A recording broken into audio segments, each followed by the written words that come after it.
Hi, I'm Joe Connolly, along with producer Neil A. Carousso, to introduce you to the founder of a very successful business in the hottest industry in New York right now, tech. Who are these tech firm founders? You're about to meet one. What was the opportunity that they saw, and how are they growing their business now? Sean Petterson is founder of StrongArm Technologies, which helps employees in warehouses and at job sites and in everywhere to reduce injuries and orthopedic injuries and problems that can lay you up for weeks or for months. So, Sean, what does StrongArm Technologies do? And was I accurate, basically correct in that? Yeah, absolutely, Joe. Thanks for having us. StrongArm Tech is a safety science company. So what we do is we drive real-time information off the bodies of industrial athletes, which are blue-collar workers that we prefer to call industrial athletes. They're working in the warehouses, in the manufacturing plants, paving our roads. And what we do is we collect data from small sensors that they wear throughout their day. We provide alerts to help avoid any injuries that they may see throughout the course of their shift. And with that data, we actually drive operational excellence into the business by helping managers and safety professionals lean in with a new form of data, and that data is physiological data. So we're creating happier and healthier workforces by using a proactive means of collecting this real-time information. And we do it all from a very small wearable that you clip onto your shirt or onto your chest. Now, are some employees resistant about being tracked by Big Brother at first? Always. It's always something you're going to deal with. And we've been doing this now for 8 years. So Wow. We've come quite a long way, and I believe the industry has as well. And what we learned really was it's about transparency.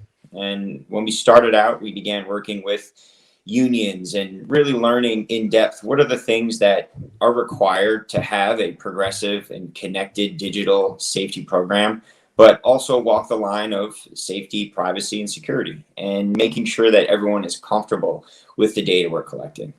So by being transparent is really the first step in the door. And two, when we're in field for about a month in a new client, all that goes away. People are coming home less tired. People are spending more time with their kids at home, and not icing their backs on the couch. They're actually playing ball. And it's those things that really start to ingrain our new approach to the way we look at labor.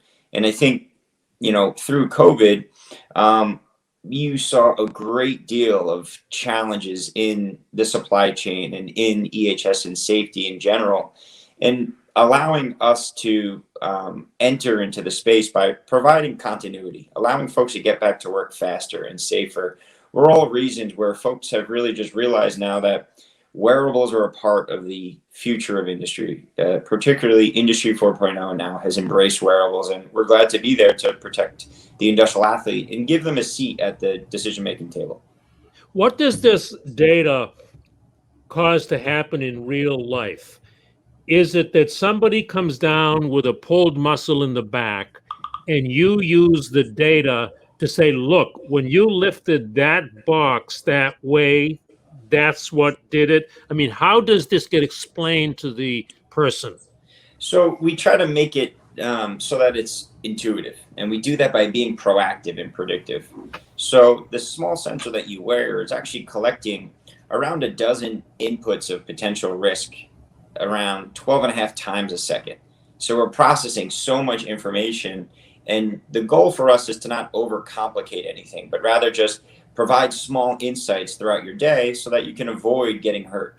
And we do that through haptic feedback, through the sensor vibrating, or through Haptic, alerts. oh, it's vibrating. Mhm. It's haptic, meaning it's telling you you're doing something wrong right now. Right. So we're Isn't measuring that all these something? inputs, and just as you go to do something risky, we're going to give you a small buzz, and you're going to take a step back, and we avoid the injury by doing that simple gesture by over 45% year over year. Boy, if you could come up with one of those for news writers to tell them when they're using a cliche, Yeah. you really have something there, Sean. I don't I think got we a could buzzer build an going algorithm that off. sophisticated. Neil, Hopefully, I don't get too many buzzes, Joe. Um, Sean, what's been some of the response from companies like Walmart who use Fuse? You know, thanks for bringing that up. That's that, you know, Walmart in particular is a project that we've been focusing on for a number of years now. And the response is empowerment. I think that is the end goal here. What we've recognized is that throughout history, the way that we've typically looked at injuries in the workplace has been a cost center. It's something that we always treat retroactively. And because of that, typically the resources allocated, the information allocated, really led to a misalignment of incentives. So by providing this highly granular data that is tied down to the 12th of a second throughout an industrial athlete shift, we're able to really transform the way that we're looking at your shift schedules, the way that you're looking at the way we're valuing labor, the way that we're approaching safety. And by involving everyone in with the level of transparency that we provide through our data platform, we're empowering the entire organization to think about safety first. So instead of being retroactive, now safety finally has a way to move the needle at the operational level. And I think that unification and alignment of incentives has led to a much more proactive means of working and created a better work environment. And for us, this is the future. For clients like Walmart, this is the future. And, you know, it's more so than just a small widget that protects you from an injury. It really is a new way in which we can gauge and value the labor system today. Sean, I wonder, what are some ways that small retailers can think about implementing technologies to improve their efficiencies and, ultimately grow profits? Yeah, absolutely. You know, our focus is around finding the sweet spot in your workforce really today by not leading with the old methodologies. Basically, we've been counting throughput and as manufacturers for centuries now. And the only way to gauge someone's value is how many things they can put in the system and how many things come out good. And that really is just kind of a archaic way to look at things. What we're providing is a new way to gauge, a new way to think of what people are doing every single day, what risks they're going through, and how that impacts you in the future. Instead of being a cost center down the line, we give clients the opportunity to look that risk in the face, change it before it happens, and while doing so, generating an ROI for those businesses. By eliminating those injuries, we don't simply have the dollars fall into the bottom line. We take our data a step further and we help those organizations consult with their own information. So if you're anticipating a workflow improvement, but you can't really find the operational budget to do so, there's a very good chance that there's a safety ROI hidden in those numbers. So we help clients find new buckets of profitability that are built off of something good, which is the opportunity to reduce injury. So we have an example where, we do this many times where we'll look at something like a pick and sort operation, which is highly dangerous, highly repetitive, and most importantly, very fast. So the individuals doing that pick work, the industrial athletes, are often paid per parcel. So you would do anything to not disrupt that day workforce, including things like redesigning areas where we know are not ergonomically sound. What we can do at StrongArm now is do an assessment of how risky that behavior is and come up with a propensity for risk that will determine an ROI. And we can say to this client, yeah, you may have to spend $10,000 to shut down the line and redo this workflow design, but the result is going to be a 10x savings on that ROI on the next 3 months based on the injury reduction that we can provide. So this really is creating a paradigm shift, and it's completely scalable from small businesses up to the biggest businesses in the world like Walmart, which is where we're operating today. Sean, what in your background in mathematics or engineering, or what was it that allowed you to see this specialized area that has grown so for you? There's there's a lot of technical things. I'm an industrial designer, and I studied mechanical engineering and entrepreneurship, and I get deeply involved in a lot of things. And we've got an incredibly intelligent team that's way smarter than I am. But the thing that's made us figure it out is sticking to our guts around the right thing to do. And it was an incredibly hard battle to get here by balancing this technology we're bringing into the workplace and making sure the thesis is always focused on the industrial athlete, making sure that we're finding new ways to bring value to the table for a group that is highly underpaid and highly underserved.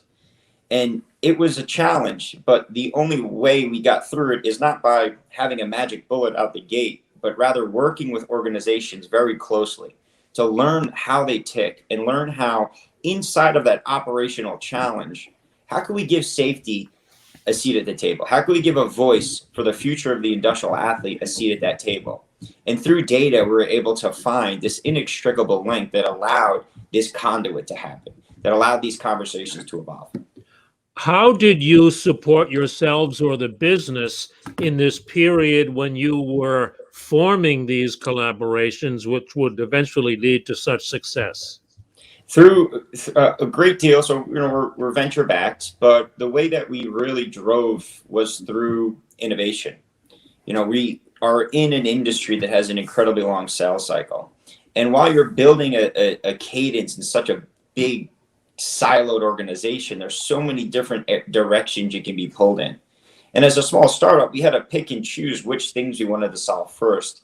Data luckily sows that thread for all these innovations, but in the early days, we were building new technologies and new categories for new clients to really fund cash flows to keep the business in vein while we develop this thesis and while the market frankly caught up to what we were developing. And as our data was built to the tens of thousands of athletes we have, that gave us a statistical significance to really dance operationally with these large conglomerates. What was your first paid client and what was the project? I'm sure it seems pretty modest probably now, but it would be interesting to hear. Our first paid client was a very, very small charity distribution center in upstate New York. Wow. And they bought exoskeletons that we made. Which were braces, wow. Right? Which were, they were mechanical braces that you wore on your body, and they helped you pick up more load and protected you ergonomically throughout your day.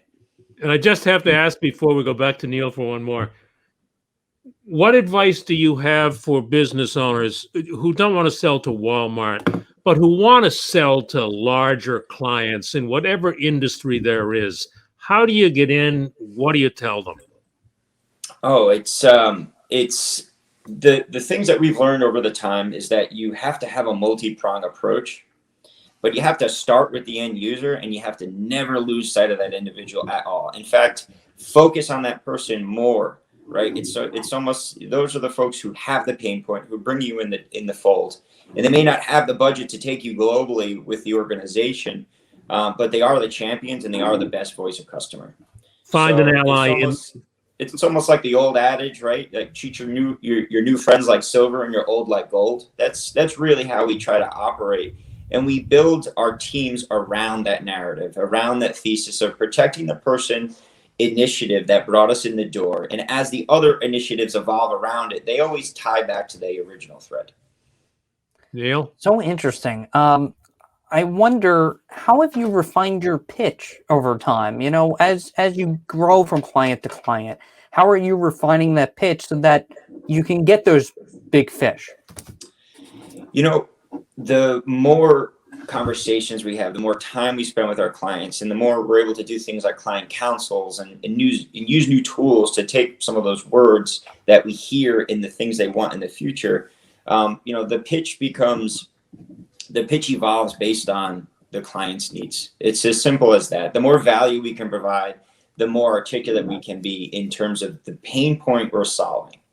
And I think in the early days, it was a highly technical, overly complicated pitch that we had to use just in order to let people know we have real science behind us as we're going to come in and try to transform your organization with this more altruistic means of calibrating your labor force. But over time, we started to use that data to solve pain points and then prove out how we're doing that. And now that pitch, quite frankly, has gotten way more streamlined. And now it's simply, for us, it's all these complicated things we do. We just tell our clients, if you can measure it, you can manage it. But why aren't you managing the most sensitive and dynamic and important integral piece of your supply chain, the human being? And we give them the opportunity to do that today with the Fuse platform.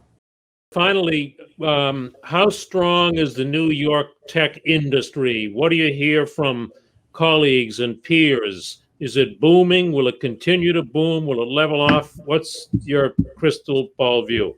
COVID was a hard hit, I think, for the best part about the New York tech scene, which is the fact that you can interact in this ecosystem. Now, the silver lining of that, though, and being part of really, really amazing organizations and groups like New Lab in Brooklyn, we were able to see kind of the spirit of New York meet the spirit of innovation, which to me was the most inspiring piece of the whole puzzle. The silver lining for me was seeing that innovation come to fruition when people built things like respirators. We had a team of folks over at New Lab who were using everything from 3D printers to decoupling old factory pieces in order to spin up a new supply chain to build respirators that they can then ship around globally. And we used our friends in logistics clients, quite frankly, to get those things through the supply chain quickly. We had other friends who have vendors that are constantly working on supply chains internationally to import masks and PPE, and seeing the spray of innovation from things as high tech as spinning up a mechanical respirator overnight and the supply chain for it to even the business hustle to just get things into the hospitals when they needed them completely unprompted and for no selfish interests at all, really were the most inspiring things. So now as we start to get back, and it's still a little slow, quite frankly, with the summer coming around, and I'm just incredibly hopeful that spirit of innovation probably grew, and there's probably a lot of really excited, smart people they're going to continue to boom, and I'm excited for the New York tech scene this summer.